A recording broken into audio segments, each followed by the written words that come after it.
Good evening, Top fans. It's Bill from Top Fan Rivalry here, welcoming you to another edition of Top Fan Rivalry Clubhouse Playoff Edition. This is our second, actually our third playoff edition, and I got some returning guests, or at least one returning guest and one new guest.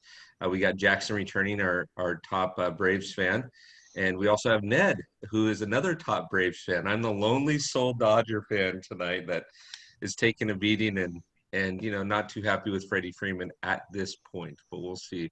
We'll get into that. We may have a few others joining us here shortly. We've got some time zone issues and a few other things happening, but let's talk playoffs. This has been fun so far. So, Jackson, why don't we start with you? Let's talk AL, because I know the three of us are going to have some fun in the NL. But were you surprised at what happened in the A series? Were you surprised at what happened in the Yankee series?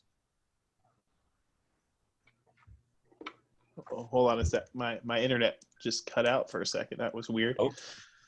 I'm back though. Were you surprised at what happened in either series in the American League? No.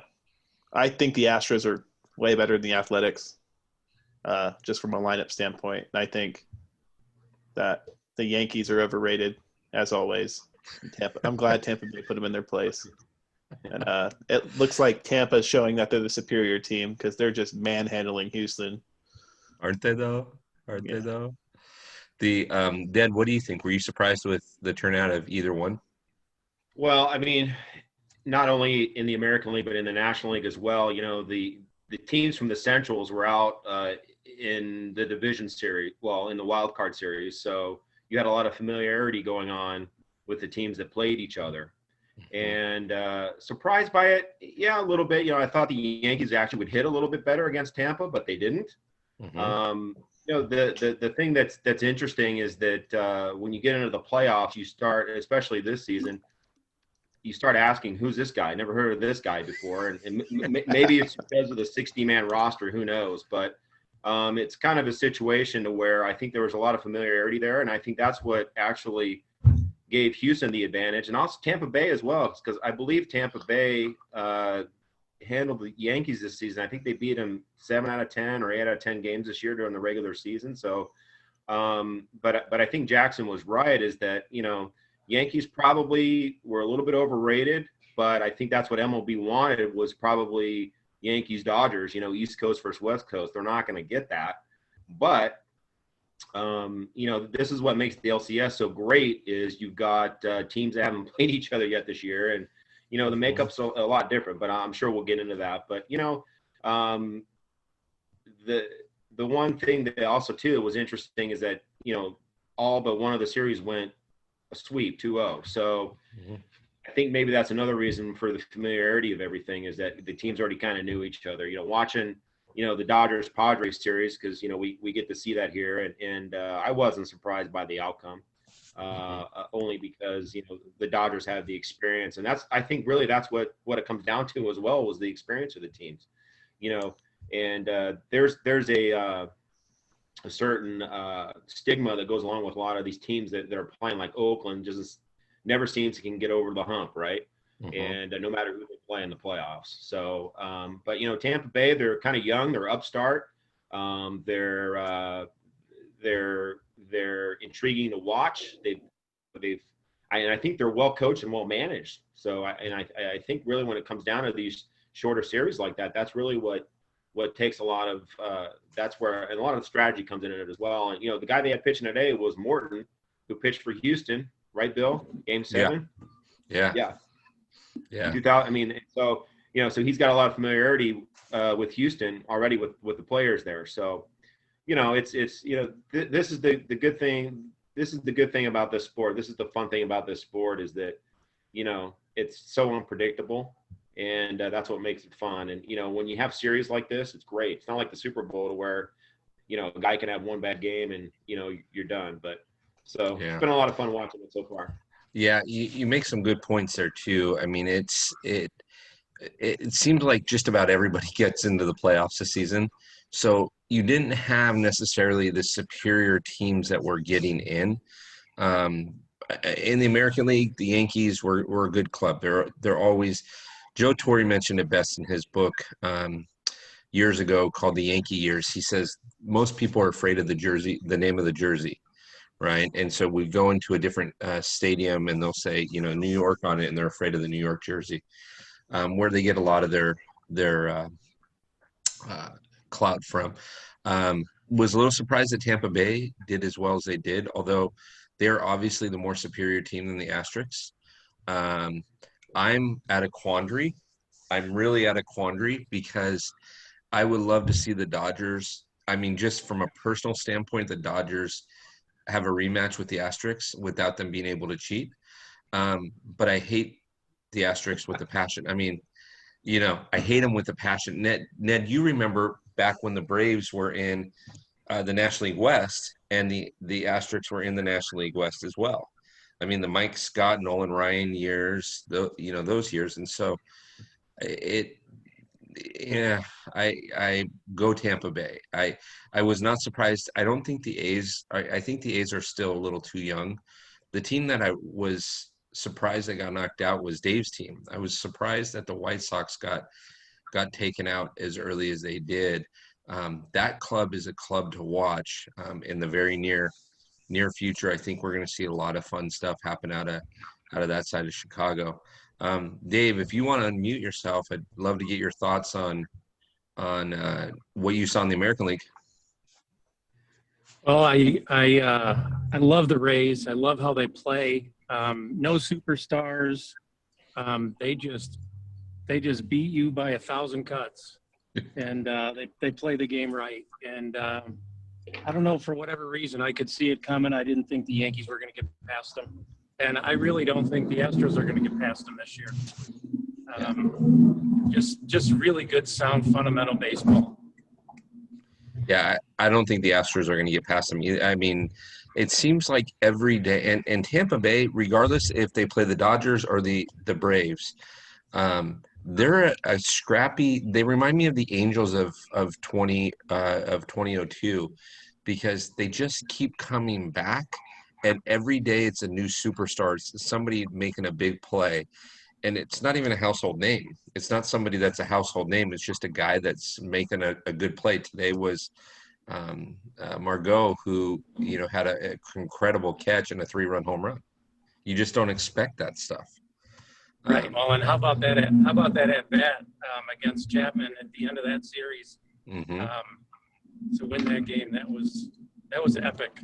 Yeah, that was an instant classic at bat. I mean, he did everything right in that. And Chapman, the biggest problem that Chapman has is he goes up and he tries to throw a 102-mile-an-hour fastball by you. Well, these guys have the scouting reports now. They know that it's coming, so you just got to time it and tee it up.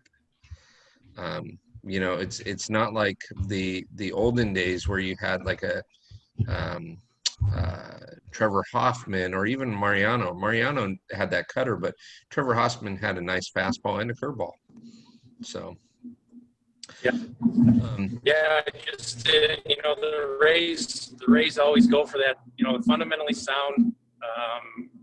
They plug in players.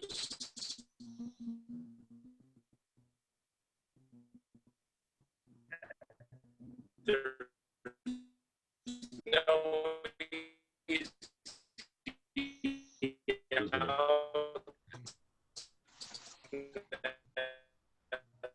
lineup. They wear pitchers out.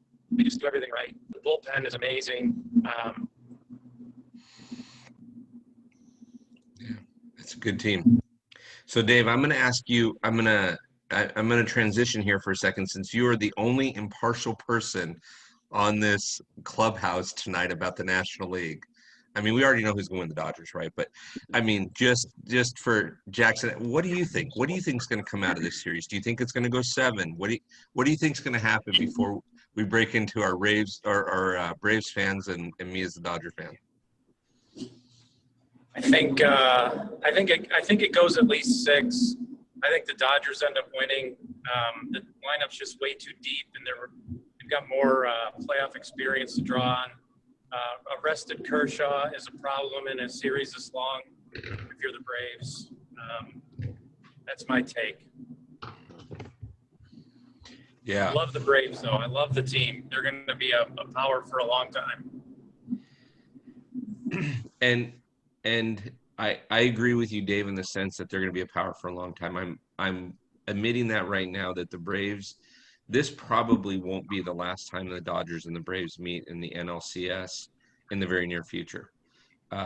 As I'm watching, the first game here, this lineup has got a lot of young guys, and it's good. So Jackson, you've been with us for a while, so you take us through your breakdown, what you see, what you're happy about, what you're concerned about, and then Ned, take it from there. And then I want to ask all three of you boys before we go about some potential rule changes that I'm hearing might be coming down the pipe, which would change the face of the game. So Jackson, why don't you start us off? What are you seeing? What are you happy with? What are you concerned about? I mean, we're in the third inning now, so. Well, what I like about the Braves this year, I do like the swagger, the confidence. In years past, they get into a playoff game, they kind of look like a deer in the headlights. Most of the guys, they're just kind of like, you got Julio Teheran on the mound. He's kind of a little nervous out there. But these guys look like they've done it before, I loved Acuna when he bat flipped against the Marlins, and he said, "I apologize to no one." I mean, you hit an opposite field home run 440 feet. You don't need to apologize to anyone. But True. I like the confidence. They know they're good. They know they can compete. And I think that really helps to know that, like, you're not out of any game as long as you keep it close. And that's like that grit factor that I think Tampa Bay also has. They kind of have that swagger, knowing like, hey, as long as we can keep it close, the pitching and the hitting's there. And I just, what I really like about the Braves, starting pitching is obviously like the hot point of contention. It's the thing I don't like. I mean, I do like it. A lot of young guys, a lot of good stuff.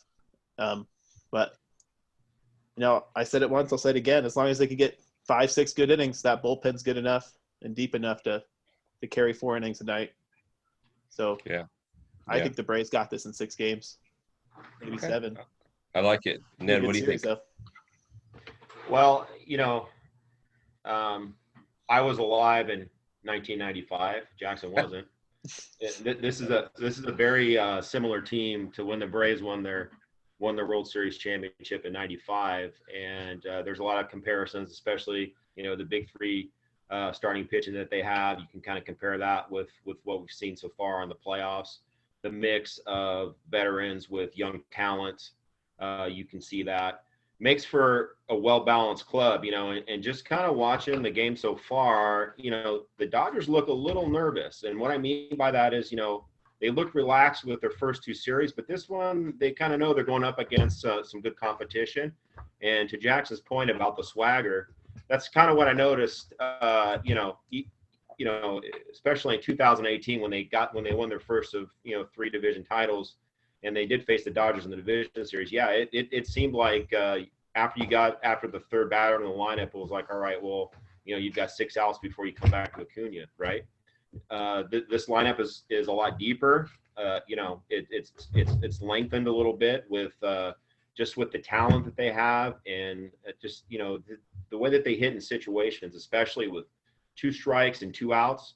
And they were, I think, the leading team in the National League at scoring runs after the 7th inning this year. So that's something that you have to be worried about if you're a Dodger fan, I think, with the Dodgers. Dodgers have a good bullpen, but after what we saw with Kenley Jansen in the previous series, I think you gotta be concerned a little bit, right? So I think Dave Roberts might have a quick hook in this series when Jansen's out there. If Jansen doesn't have his stuff like he did against San Diego, he might pull him. Maybe Jansen ends up pitching the 7th, or the 8th instead of the 9th to close it down. So, I think just as fans, we're just looking for a good competitive series. I think if you're a fan, you don't like to see your team get swept. If you do lose, you want to make sure that at least your team was competitive with it, and that the other team can say, hey, that's a great ball club over there. So my heart tells me the Braves, but I do think the Dodgers are the better team. However, it's a shortened season, or it has been a shortened season, and I think the Dodgers really haven't faced this type of competition. both in the American League West and in the National League West. I mean, you could say the Padres had a better record than the Braves, but look who the Padres played. They played, Texas and Seattle and the Angels. The Angels. Really their only competition was the Dodgers. I would say Oakland was decent as well. So it's going to be very, very intriguing. And I think as we go game by game, when they start to break these games down, it's going to be game by game. It almost might be inning by inning. It might almost be pitch by pitch, because you can you can analyze, and that's the great part about this game too, is it's got so many peaks and valleys, and so much drama that you could take one pitch and a bat with this guy, or how did this pitcher pitch to that guy, and was this the right pick selection? Did the manager make the right call by bringing this guy in? I was kidding with Jackson or with Henry when Duvall just got hurt in the first game here, and I said, "Oh, Christian Pache is going in. He's going to be in the LCS MVP. Watch." Yeah. But that's what happens. There's one of these guys that comes from obscurity and that ends up winning that award.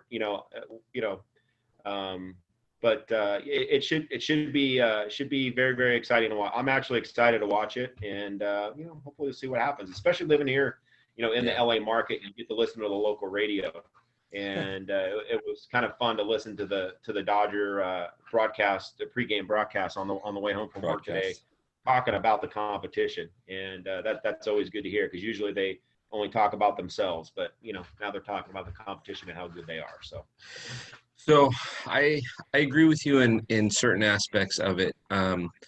The opening portion of this game, the Dodgers have looked very nervous. The Dodgers, they seem to remind me of the Yankees of the late 90s and early 2000s, where they were the stacked team. Everybody expected them to win.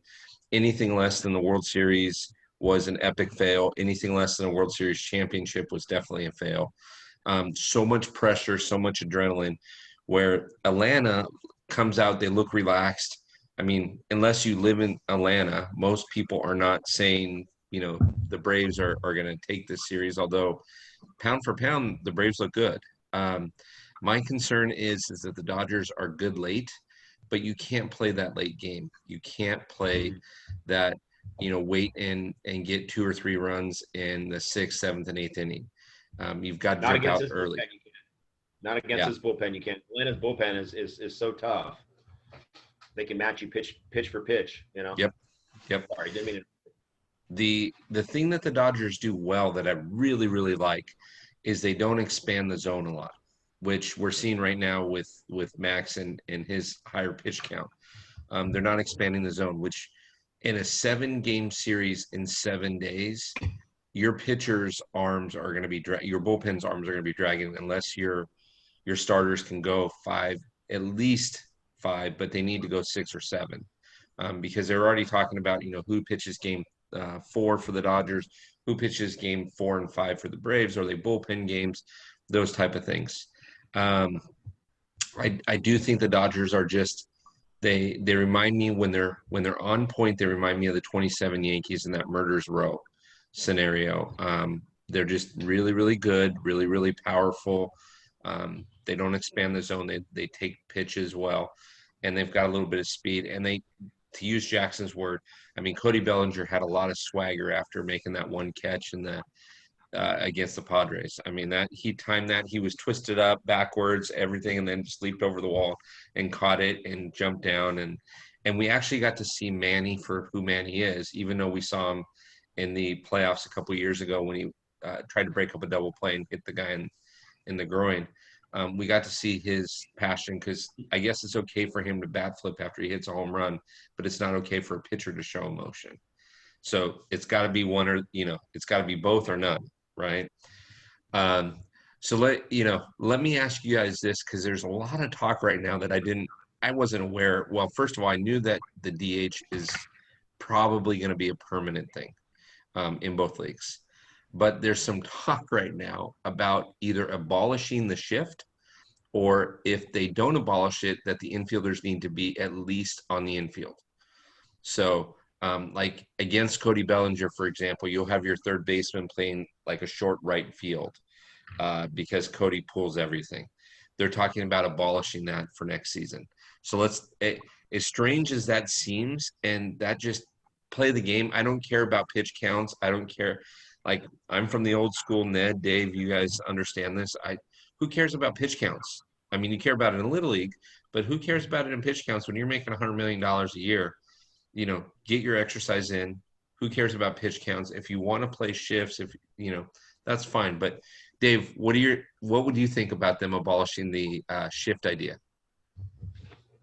I'm not a fan of abolishing legitimate strategy. I guess I'd be okay with, the players have to be on the infield. It's almost like an illegal defense in the NBA. Mm-hmm. But, I think, if you're going to legislate out the athleticism of these players, it's silly. It's almost like in hockey where, you got the trapezoid for the goalies and you have to have a rule because some goalies are so good they can play the puck and other ones suck. I mean, how do you legislate against somebody that's a good athlete? Exactly. Or legitimate strategy. Exactly. So I got a problem with that. I could live with it if it was like, well, you got to at least be on the infield. You can't have a fourth outfielder. That's fine. Mm-hmm. So those are my thoughts off the bat. Ned, Jackson, what do you guys think? I think the shift is fine. I think if you can't learn how to hit against the shift as a professional hitter, that's kind of your problem. You could put in the work, learn to hit to the opposite field. I mean, like, people put the shift on Freddie Freeman. I have no idea why. He's one of those guys that can hit to all fields. Mm-hmm. And it's just something he's had to learn because the shift started becoming popular when he first came up. You got to adapt. You got to learn. And I know the guys pitch him inside to get him to hit in the shift, but either hit it over their heads into the seats or bunt down the third base line. Mm-hmm. Yeah. What do you think, Ned? Totally agree. Well, I don't really like it, but if it's going to be in the game, then maybe we come to a compromise. Maybe it's kind of like a coach's challenge. Maybe you're only allowed to do it, 6 times a game or 5 times a game or something like that. To keep it in the strategy. But to Jackson's point, I mean, you're a major league hitter, so hopefully you know how to hit to the opposite field or learn how to bunt or something. That usually changes the shift real quick. Is you lay a bunt down the third base line, you end up on second base, and then they'll they'll think twice about that. But it's I think this has just kind of been kind of a manifestation of kind of how the game's evolved over the years, and sometimes when you look at these defenses, it's like watching a slow pitch softball game, right, Jackson? Yeah. It's crazy. I'm with Dave. I agree. I think we all agree, but I liked how Dave put legislating certain things. Let's go back to playing fundamental baseball. We've had this, Dave and I have had this thing offline for months now. Whatever happened to the bunt, right? Whatever happened to sacrificing? We've now gone to a point where we want to speed up the game, so we got a runner on second in the 10th inning. Nah, play the game the way it's supposed to be played. I will tell you, I really don't like the fourth outfielder scenario in the shift, but Jackson nailed it perfectly. It was Corey Seager the other day against the Padres that they had the shift on, and he had a swinging bunt basically and was on first base, and it started a rally. And I'm thinking, Corey, why don't you just work in the off season on hitting to the opposite field so we don't have this problem anymore? Then if you want to pull the ball, that's great, but learn how to hit to the opposite field, would you? So interesting rule changes this year, and I'm interested to see what the MLB comes up with, because there's a lot of talk. I don't know if you've been paying attention to some of the announcers for these games, which Joe Buck's on tonight. I'm not a huge fan of Joe Buck, but How old is Juan Soto? Yeah, Joe Buck? Yeah, exactly. Better than Charlie Steiner, by the way. Just getting that on record right now. Better than Charlie Steiner. But some of these guys have been talking about these rules, and it's a little scary. It's going to start to get boring. When the streetlights come on, are we going to have to stop playing baseball? We're kind of getting to that point, right? Anyways, fellas, 30 seconds. Let's go around the horn real quick. 30 seconds as we're wrapping up. We'll start with Dave. We'll go to Jackson. We'll go to Ned. Tell me anything that you're looking for, anything that you think is going to happen. What do you think the Fall Classic looks like when it starts on Monday? We know where it's going to be at, obviously, but what's it going to look like? What two teams are there? What's it going to look like? What are you looking for in these two series?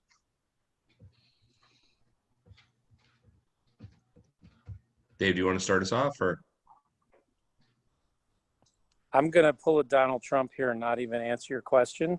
I'm just going to talk about the fact that the White Sox are going to have a new manager and a new pitching coach.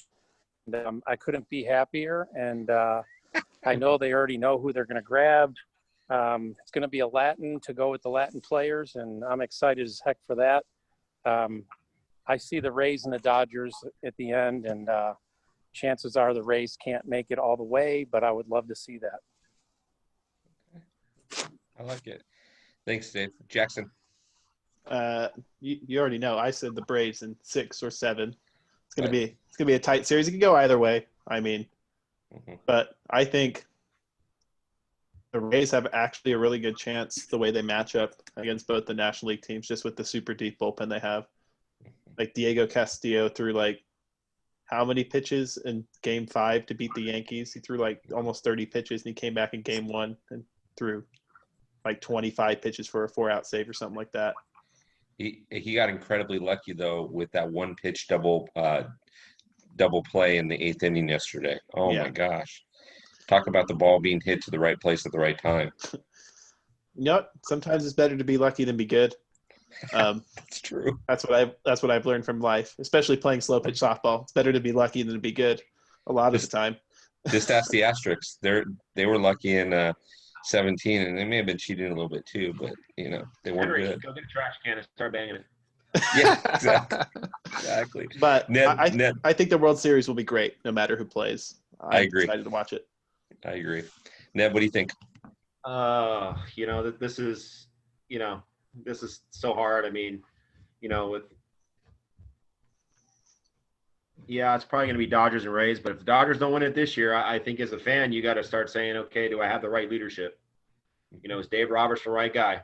There's a guy out there that lives in Sherman Oaks. His name is Sosha. He was on the last team the Dodgers won in '88, so he was the starting catcher. He does have one World Series title, so is the Dodger brass looking at that? Something to ponder. Exactly. He Walker Buehler's got 5 walks. It's not a good name to have as a pitcher, I suppose. No.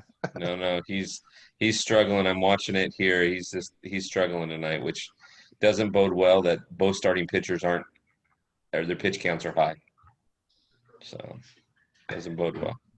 So like Jackson said, it's just fun to have the game back, and whoever gets there, we'll just hope it's fun and competitive. Like I said, we don't like to see sweeps. So yeah, we don't want sweeps in both series. We don't want the 2007 where everyone was excited about the Rockies and they got killed in 4 games against the Red Sox. That wasn't fun. Yeah, that's no good. Well, boys, I sure appreciate you guys being on. We'll post this up on YouTube here. We're going to do this again next Monday. We may adjust times just depending on when the World Series starts, what time, and things like that. Today we were playing for the East Coast clock, and after this got scheduled, I got a text message about 10 minutes before he started for the East Coast gentleman saying he wasn't going to be able to make it because his wife he's kind of on call with his wife. She's getting ready to have their first kid. And so, he let me know early on today, but I got a text message from him earlier today from it. But I appreciate you guys being on. For you top fans, this is a phenomenal thing. This isn't something that we're going to just do once or twice. Keep in mind, there's going to be some conversations that we're going to have throughout the off season. One of the big ones is just the Angels, the Angels that have these Hall of Famers that aren't winning playoff series. Do the Angels re-sign Pujols? Right, he's so close to breaking Barry Bonds' record. We'll have a conversation about that in the off season. There's a few other nuggets out there that we want to talk about. But with Jackson and Ned and with Dave, when the time comes for spring training again, we'll have another one of these and we'll do it by division. It'll be great. So if you haven't already, top fans out there, subscribe to the YouTube channel, go to the page, read the articles. There's going to be a new article posted up on Wednesday from both myself and from Yogi that will be up in regards to how the Dodgers finished, how the Angels finished, and what we see going forward. We've kind of been focused more on the playoffs, but I sure do appreciate you guys. This has been fun. Go Dodgers, go Braves, go White Sox with Dave on, but let's just have a good series. Let's just hope that it's not a sweep and it's not something boring to watch. So I appreciate everybody being on, and have a good night, and we'll talk soon.